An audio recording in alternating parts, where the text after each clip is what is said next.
Olá, eu sou Daniel Carlos e está no ar mais uma edição do Goitacá Entrevista. Na entrevista de hoje, eu irei conversar com a jornalista, gestora, pedagoga e escritora Márcia Luzia de Jesus. Ela, que sempre escreveu poesias, publicou em dezembro do ano passado o seu primeiro livro, O Verso de Amor para Quem Me Trouxe o Sol, obra que reúne seus textos poéticos que ela escreveu durante a sua vida. E hoje, Márcia irá compartilhar conosco um pouco de sua experiência como escritora. Olá, Márcia, muito obrigado por ter aceito o nosso convite e por estar aqui hoje participando dessa entrevista. Olá, eu que agradeço, né? É um prazer imenso estar aqui conversando sobre poesia, né? Que é uma das coisas que eu mais gosto na minha vida, é a poesia, os gestos poéticos, e eu que agradeço muito o convite. Então, Márcia, para a gente já iniciar aqui a nossa entrevista, eu queria já te perguntar sobre o seu livro, O Verso de Amor para Quem Me Trouxe o Sol. Na verdade, foi assim, uma coisa muito difícil para mim aceitar, né, a publicação desses versos.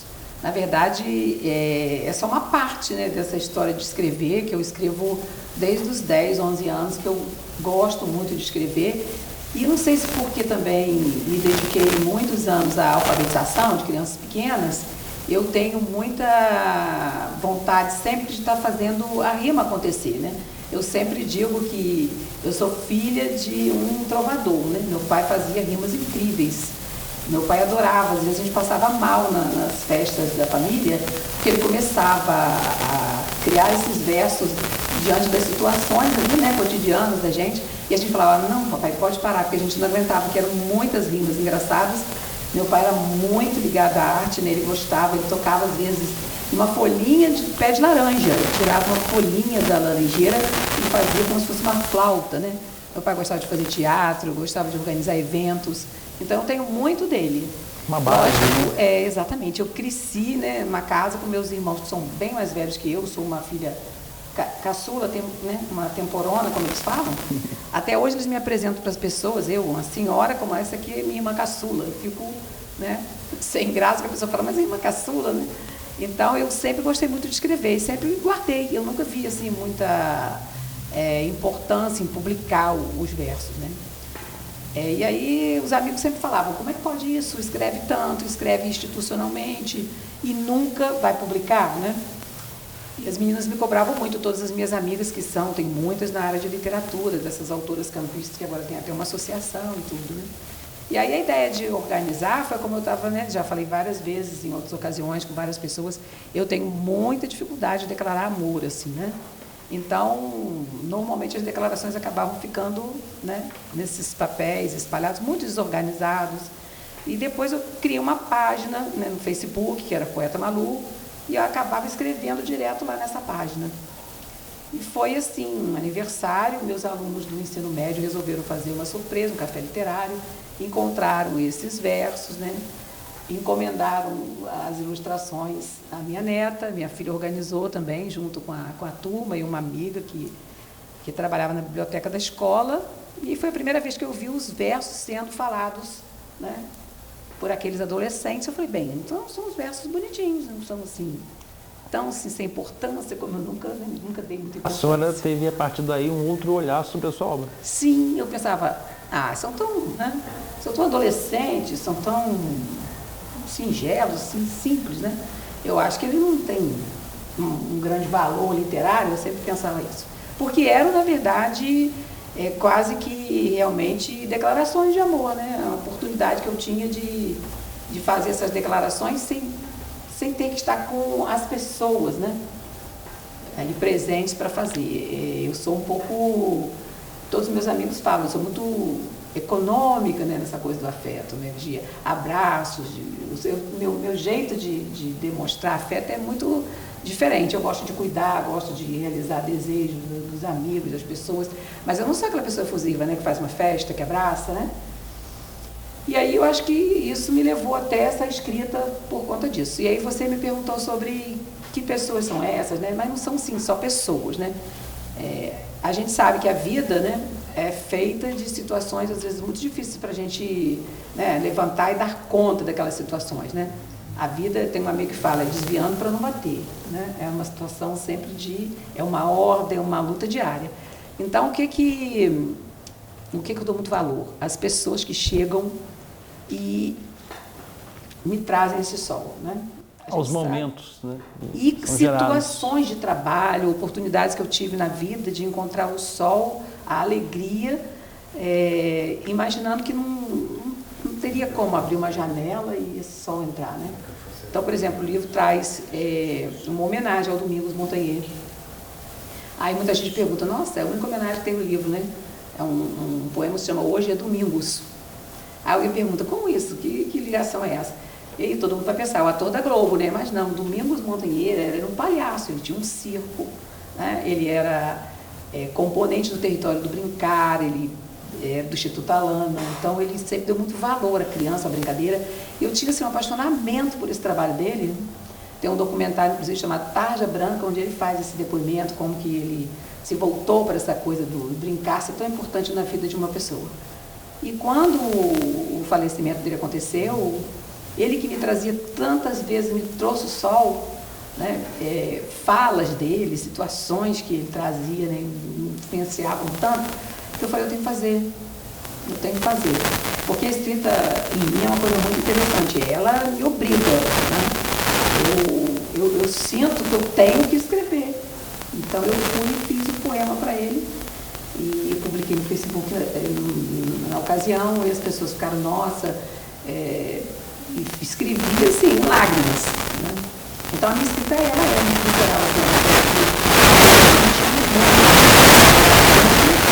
que não esteja mexendo muito comigo. Então sempre um momento, situações ali muito antigas, em que eu me declarei, em que eu prestei uma homenagem, né? Na minha nota do autor, eu digo isso. Quantas pessoas na minha vida já me trouxeram o sol? E essas pessoas mereciam, né, saber disso.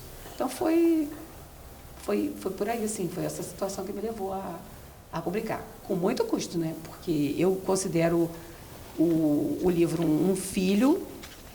Aí, se você pensar qual é o destino de um filho-livro, ele tem que ser lido. Então, todas as vezes que a pessoa falava, publica, eu falava, mas, gente, presta atenção, ele vai precisar ser lido, eu tenho que fazer que ele seja lido. E aí vai ser uma tarefa complicada, porque a gente sabe que o livro de poesia é o livro menos lido nesse país. Ele fica no último lugar, ele é o último colocado na lista. Eu queria saber por que a senhora tinha tanta dificuldade de tornar essas poesias públicas, né? Esse compromisso, né? Eu pensava assim, gente, como que a gente vai publicar um livro? Eu vejo tanta gente, né, que publica um livro.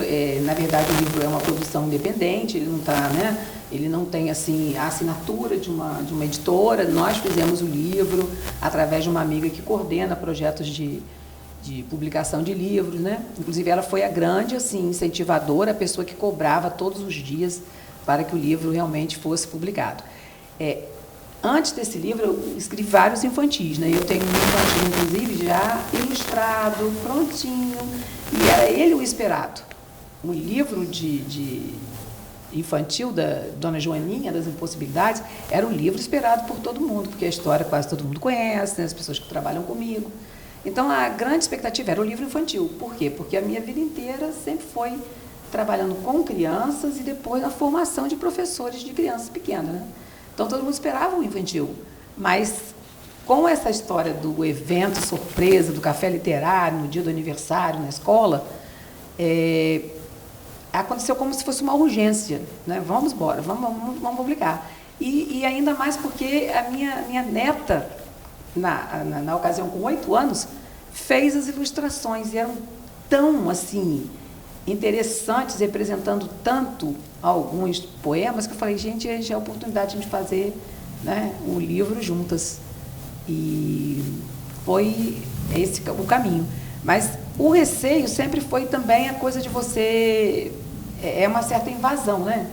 Se a pessoa escreve muito, né, com essa natureza de visceral, você fica pensando, vou estar muito exposta, né? O livro vai expor as minhas ideias, meus pensamentos todos, né?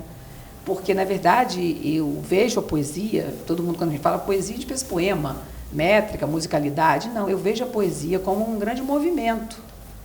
E, na verdade, a poesia na minha vida é um movimento, né?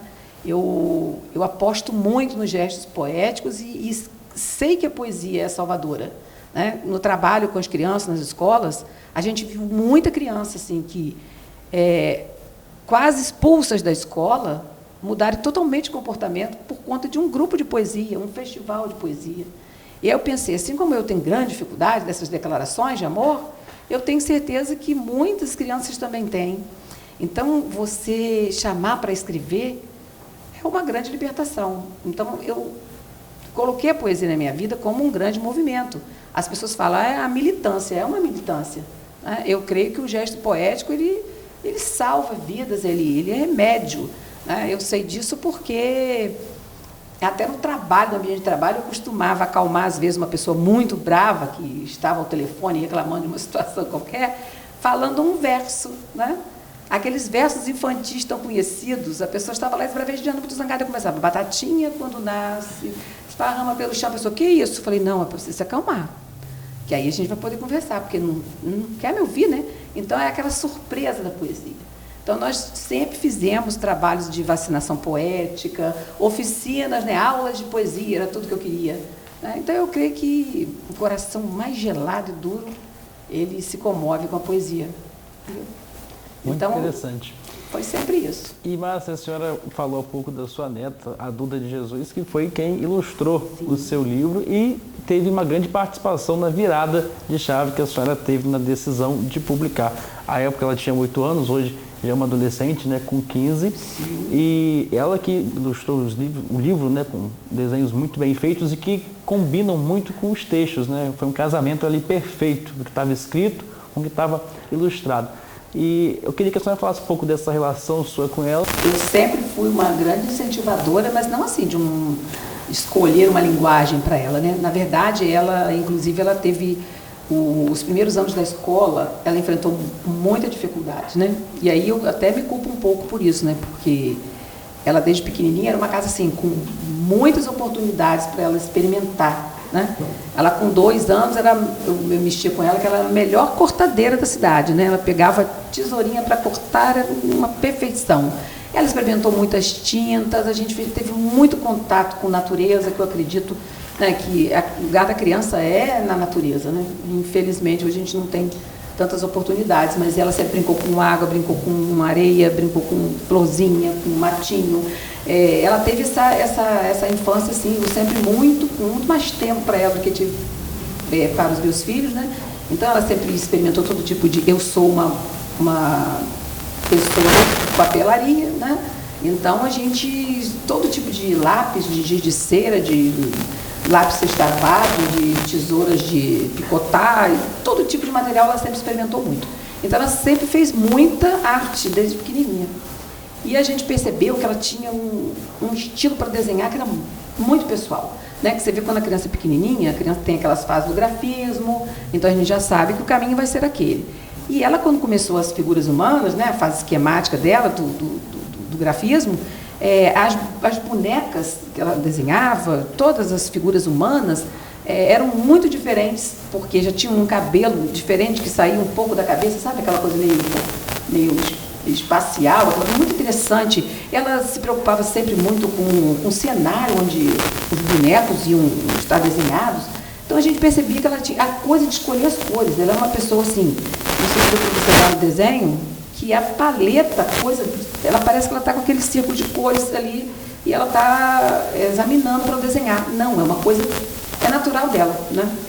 Então, com isso, a gente foi sempre incentivando muito, ela sempre experimentou todo tipo de material. Agora ela está na fase digital, né? Agora os desenhos são todos digitalizados, ela faz à mão, mas depois dá um tratamento, já é uma outra fase. E com 8 anos ela fez muitos desses desenhos, alguns a gente colocou em tela em casa, muita tela dela, porque a criança desenha digital, mas a questão de desenhar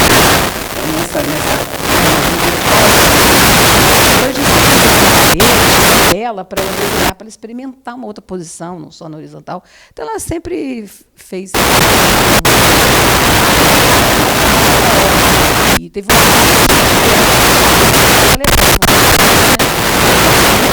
e para desenhar. Ela sempre gostou muito de aquarela, ela sempre desenhou muito com caneta hidrocor, ali quase todos são desenhados com caneta hidrocor.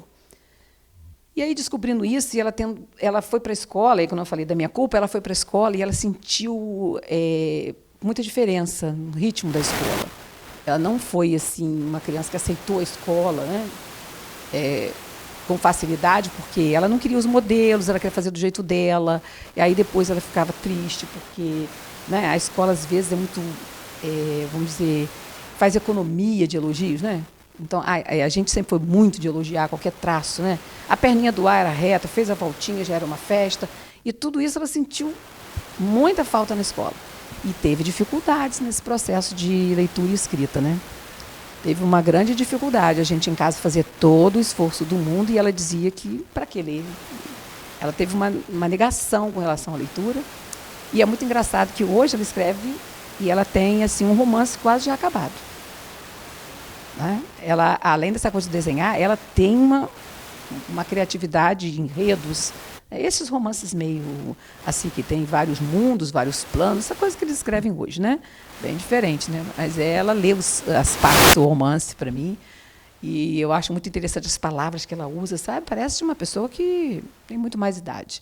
Então, talvez até a gente tenha apostado muito nessa coisa da arte, porque a gente viu ela com muita dificuldade. Elas, às vezes, a gente pegava dentro da quartinha sozinha tentando ler. Porque ela sabia que ela, né, tinha essa dificuldade. Hoje não, hoje nós levamos para as rodas. É isso que eu falo, a poesia é salvadora. Ela só se soltou para ler em voz alta quando a gente levou para as rodas de poesia da gente. A gente tinha ela com 8 e o professor Vilmar Rangel, que foi meu professor no curso de comunicação social, com 80. Na nossa roda de poesia, dos 8 aos 80. E aí, na hora dela fazer a leitura da poesia, porque a gente tinha um tema, a gente selecionava, né, nas rodas de poesia, ela tomou coragem para ler. A poesia que deu coragem para que ela lesse em voz alta. Então, é isso. E a gente é muito ligada. Por quê? Porque ela mora comigo, né? Ela, a mãe, elas moram comigo, quer dizer, moram não na minha casa, mas moram, né, no mesmo terreno. Sempre foi meu sonho. Não consegui botar todos os filhos, todo mundo que eu amo, no mesmo terreno, mas pelo menos ela e a mãe, né, moram lá também. Então ela está sempre comigo, é como ela falou ali no livrinho, né? A gente tem uma parceria, a gente se super bem. Quem acredita em si tem que capricorniano, então dá tudo certo. Márcia, a senhora também tem a sua formação como jornalista. E a gente sabe que no meio jornalístico a escrita ajuda muito. Eu imagino que tenha ajudado muito a senhora a escrever as poesias, pela qualidade, né, do escrever. Mas no nosso meio jornalístico as coisas são escritas de forma mais real, sem muita ilusão, vamos dizer assim, e às vezes até de forma mais dura, né, porque a realidade ela é dura. A poesia justamente ela faz essa coisa de amenizar um pouco, né, as situações complicadas do dia a dia. Então eu queria saber como que foi para a senhora esse paralelo do jornalismo, uma coisa muito real, e a poesia, que é uma coisa que dá para ir para o mundo da imaginação também, e saber se o jornalismo de alguma forma colaborou, né, com a senhora na escrita das poesias. Na verdade, eu quando fiz jornal, né, eu fiz jornal logo no primeiro ano da faculdade, né? A faculdade na minha época eram 4 anos, né? Vocês agora têm 8 períodos, né? Diferente. Mas eu já fui fazendo o caderno 2, né? Então, eu ficava muito livre para essa coisa da poesia, né? A minha professora de cultura brasileira era a Diva Abreu Barbosa, e quando nós fizemos a primeira avaliação, ela me fez o convite. Ela estava com dificuldades para lançar esse caderno 2, né? E aí ela me convidou. Mas é aquela coisa, né? Muita metáfora, né? Milhões de analogias, coisas que não combinam muito, né? Porque a gente tinha aquela ideia das perguntinhas para responder quando, como, quando, onde, por quê. Quer dizer, então ela falava sempre, olha, mas isso aqui tá, né, tá assim, difícil para o leitor, porque às vezes era uma coisa muito voltada para esse hábito de escrever com muitas figuras de linguagem, e ela foi a grande professora, porque as matérias, ela fazia as correções junto comigo, né? Depois ela começou a me deixar mais à vontade. Mas eu me lembro que a primeira matéria de caderno 2 que nós fizemos, e foi o lançamento do caderno, porque isso foi lá em 1900 e alguma coisa, né? Sou antiga. Então, ela, 1978, né? O primeiro ano do jornal, e eu escrevi uma matéria sobre morar, um desafio permanente. Então, era muito interessante que quem fazia as fotografias, né, do jornal era o Esdras Pereira. E Esdras, ele era um fotógrafo poético. Ele tinha uma facilidade de encontrar uma foto que fazia a gente ter uma vontade enorme de escrever. E aí eu me lembro que, nessa primeira matéria, ele fez uma foto de um menino na janela, entre muitas antenas de TV, né? Antigamente as antenas de TV ficavam penduradas nas janelas dos prédios, um prédio muito antigo, né? Ali na Rua do Gás, um dos primeiros, porque Campos ainda tinha muita moradia horizontal, vertical eram poucas. Nós tínhamos o edifício Cidade Campos e esse prédio José do Patrocínio, né? Que era um prédio antigo da cidade, e o menininho estava lá na janela. Ele fez essa foto. Quando nós olhamos a foto, eu falei, nossa, mas essa foto, né? Aí foi uma festa aquela foto, falar que essa criança sonhando com o quê? Brincar onde, né? Cadê o espaço de brincadeira? A gente estava falando sobre se era interessante morar, essa nova moradia, ela deveria ser, né?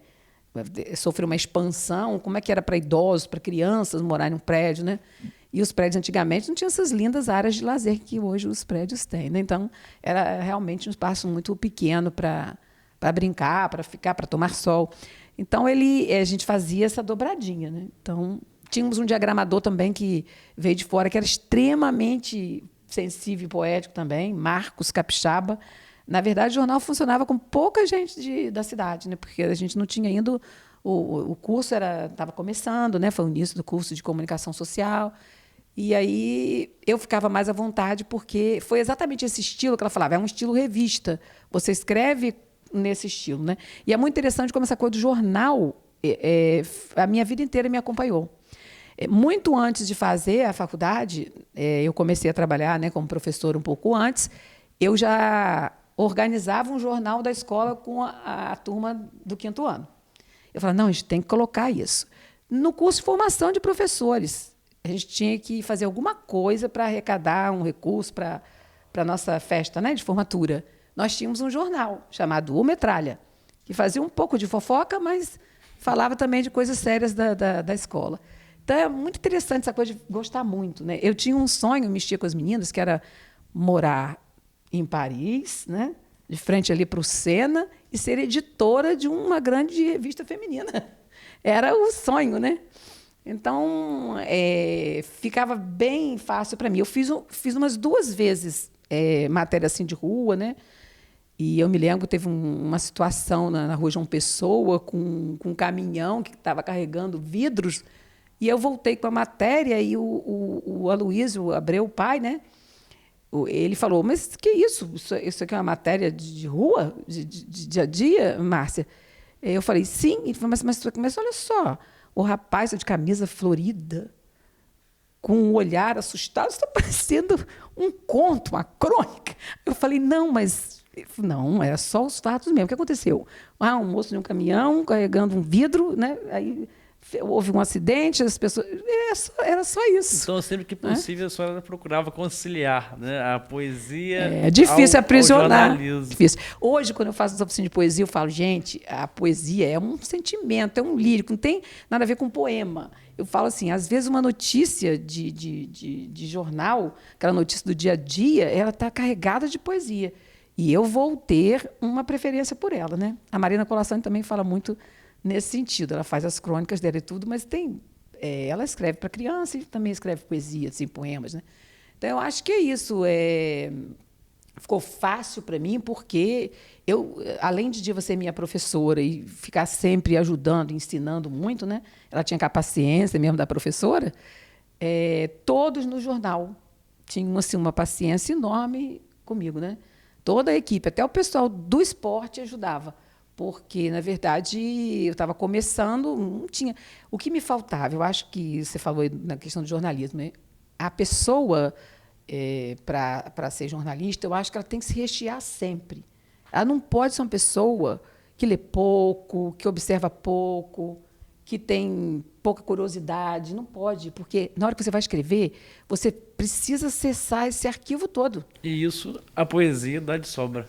A literatura. Né? Eu sempre falo, olha, como é que uma professora lê pouco, né? Tem interesse pequeno pelas coisas da vida, da natureza. Quando você for elaborar a sua aula, você se vê diante do nada. Né? Mas quando você tem, eu falo, as crianças também precisam ser recheadas. Né? Porque a gente, às vezes, lê pouco para as crianças. Uma pesquisa recente agora me deu uma tristeza, eu até postei, não sei se você viu no Instagram, dizendo que mais de 50% dos professores da escola infantil não encontram tempo, horário nas aulas para contar histórias para as crianças. Eu considero uma tragédia. Né?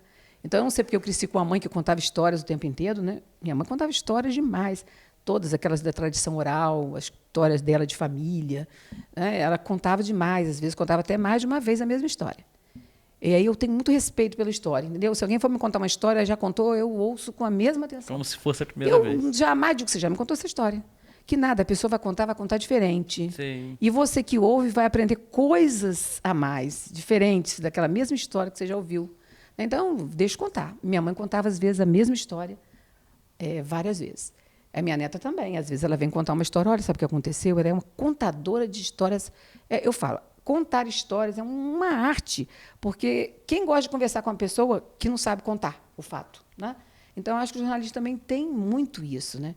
Dele colocar apesar de a gente ter que ter um distanciamento, eu acho que na sua escrita jornalista tem que ter muito de você.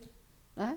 Então, eu acho que você precisa o quê? Ter recheio, você precisa estar recheado. Senão é um vazio, você busca, não encontra nada, né, para você... Ser rico desse conteúdo. Exatamente. Ao redor e vem também. disso, vem da leitura e principalmente da literatura. As pessoas às vezes falam, eu leio muito, eu leio sobre minha profissão, eu leio os teóricos. Não, não é essa a leitura. Né? Essa leitura é para alguma coisa. A leitura que engrandece, que enriquece, é aquela que é para nada. Né? Eu leio bacana. essa literatura infantil e juvenil, que o pessoal fala, mas o que é isso? Eu estou lendo O Príncipe Cruel. É uma história incrível de dois mundos, mundo paralelo, dos imortais. Eu falei, você está lendo isso? Tenho muito interesse, porque eu quero saber exatamente o que esses adolescentes de hoje estão lendo, o que eles gostam de ler, como que eu posso conversar com eles se eu nada entendo do mundo deles. E aí a literatura te dá isso. Eu estava acabando de falar lá, na minha turma, que vai apresentar um trabalho, um projeto de leitura, falando exatamente isso. Que você... É muito interessante que nós temos um autor famoso, o Roland Barthes, que ele fala que as suas ideias são uma coisa e o seu corpo outra. Então, diante de um livro de literatura, o seu corpo está aqui parado, mas as suas ideias estão no movimento daquilo que você lê. Né? Então, você viaja. Eu falei para as meninas, quando eu li Aladim, eu olho quantas vezes eu viajei naquele tapete voador com ele. Meu Deus, eu fui até convidada para o aniversário de 17 anos da Bela Adormecida. Aquelas fadinhas, todas minhas amigas, total intimidade com flora, fauna e bonança. Então, meu mundo sempre foi um mundo muito recheado de histórias. E isso me salva agora, então, depois de uma certa idade, você precisa, né, ter tido essas experiências, porque senão você fica diante do simbolismo, né, que você vai perdendo, se encontra nesse E ainda momento. mais em dias que a gente vive de muito ativismo, muitos afazeres, muito trabalho, e a gente sempre se pega sem tempo, sem ter essa válvula de escape de alguma forma, esse universo de paz, de refúgio. E a arte também é isso, né? Pegando, pelo que a senhora falou, da sua arte, que é a poesia, é esse local onde há possibilidade de libertação, de você estar ali para nada, né? E talvez por isso seja tão banalizado, né, ultimamente, essa questão de poesia, de livro, de arte. Então, pegando, né, um gancho nessa sua fala também, a arte hoje, infelizmente, é algo que tem ficado como se fosse algo sem importância, sem relevância. O fazedor de arte também acaba indo nesse mesmo imbróglio, infelizmente. Então, eu queria que a senhora continuasse nessa linha falando sobre esse poder que a arte tem, que no caso é a poesia, a da sua neta é o desenho, e cada um tem a sua, como que isso é importante até para os dias de ativismo e dias tão complexos que a gente vive. Inclusive, eu acredito até, né? E aí uma vez eu fui para uma mesa falar sobre... Era campanha, né? Em plena campanha para para a prefeitura da cidade. Aí uma universidade me convidou para fazer parte de uma mesa para falar sobre política, né? E onde que a poesia poderia entrar, né, nisso. Quer dizer, um dos maiores ativistas que eu conheci foi o Tiago de Mello, né? E aí está muito assim interessante falar dele hoje, porque a gente está, né, numa situação difícil com o desaparecimento de ativistas que a gente conhece, né, um indianista e o outro um jornalista, né, na verdade até estrangeiro. Eles estão, né, sumidos na floresta, né? E, na verdade, o Tiago de Mello ele morava com os povos da floresta, né? Ele levou praticamente quase toda a vida dele morando lá. E aí ele sempre, quando era entrevistado, as pessoas falavam... Ele vivia de poesia, né?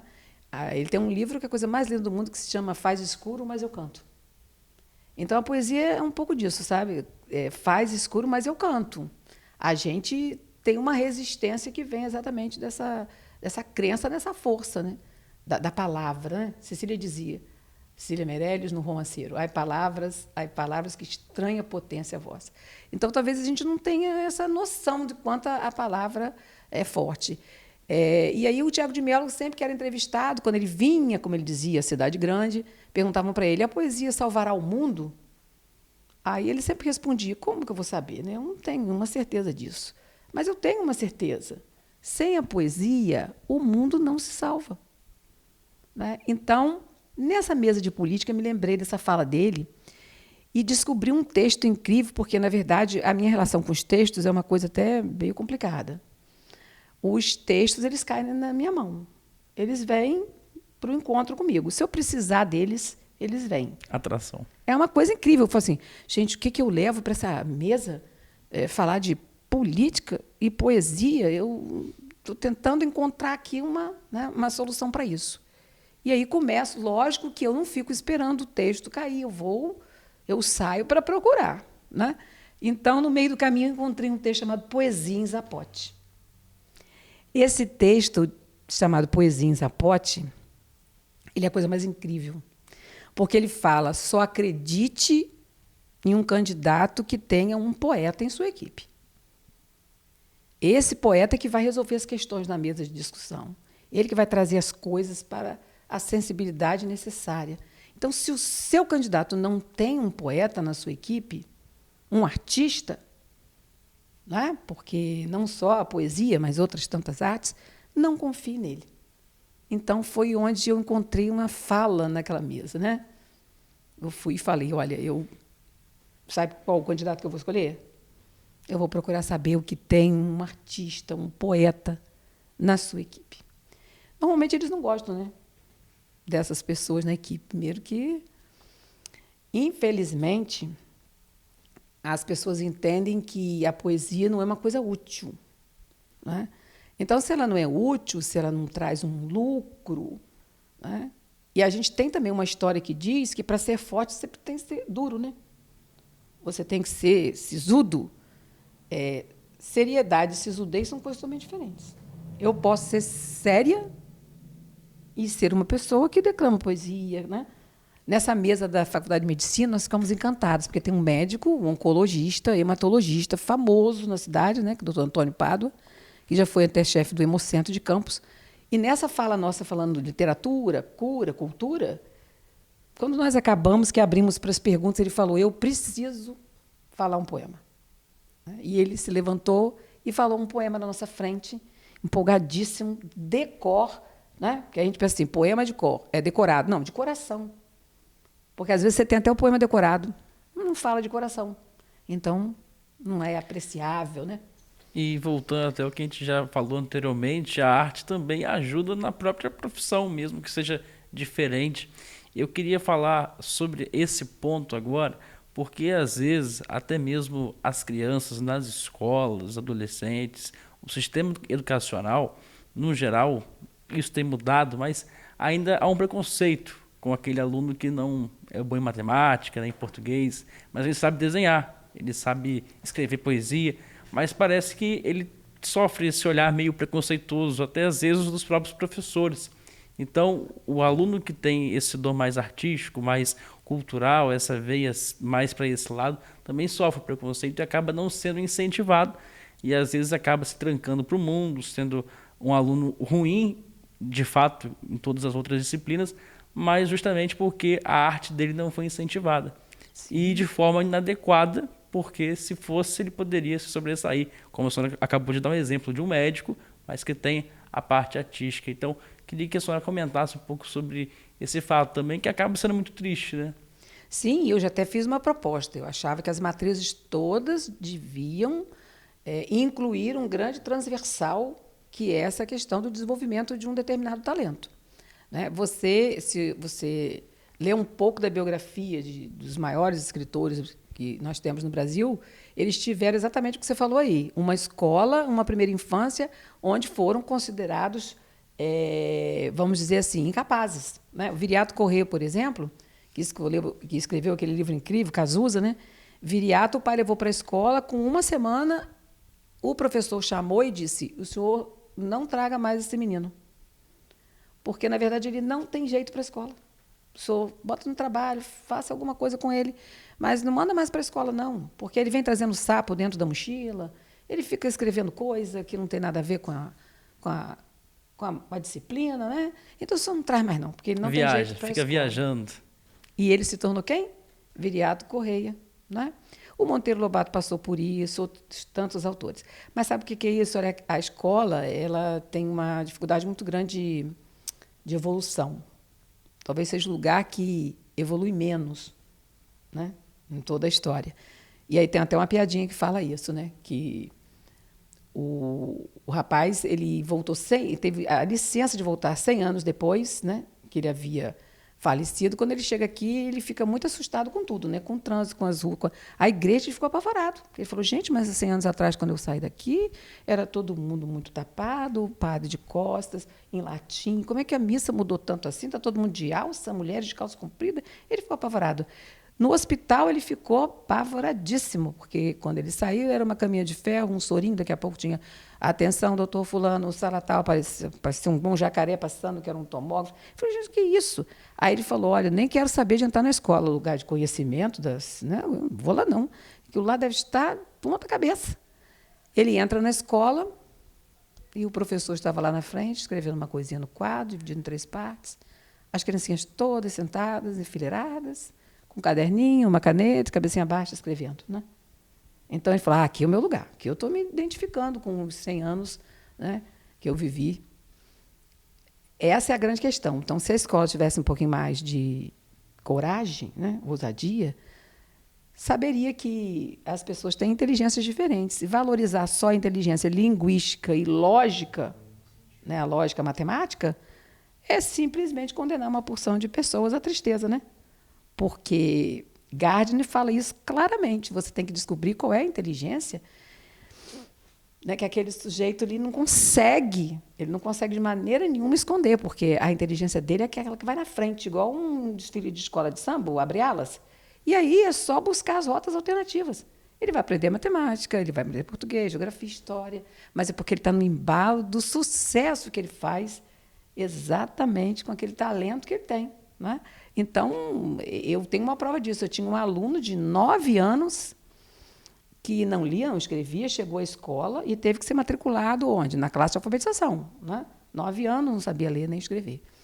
E aí, logo em abril, eu fui desenhar tive essa ousadia, fui desenhar um soldado, né? Para mostrar. Era uma história que falava de Páscoa, o soldado entrava, mas fui desenhar o soldadinho. Quando eu desenhei, ele nunca havia nem conversado, porque ele tinha, inclusive, um atraso na questão da fala, né? Acompanha. Aí eu falei: vocês gostaram do meu soldado? Ele falou: não. Aí eu disse: não? Meu Deus, ele só falou que o soldado, professora, está feio?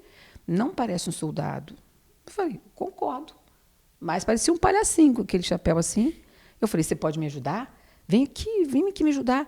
Ele foi e ele desenhou um soldado tridimensional no quadro, com 9 anos. Tinha todas as medalhinhas. Eu falei: gente, o que é isso? Fiz tanta festa, todo momento que a gente precisava usar essa linguagem pictórica, era ele que nos ajudava. Com isso, ele foi acreditando nele. Ele falou: não, eu sou ótimo, eu tenho um talento. É lógico que eu consigo.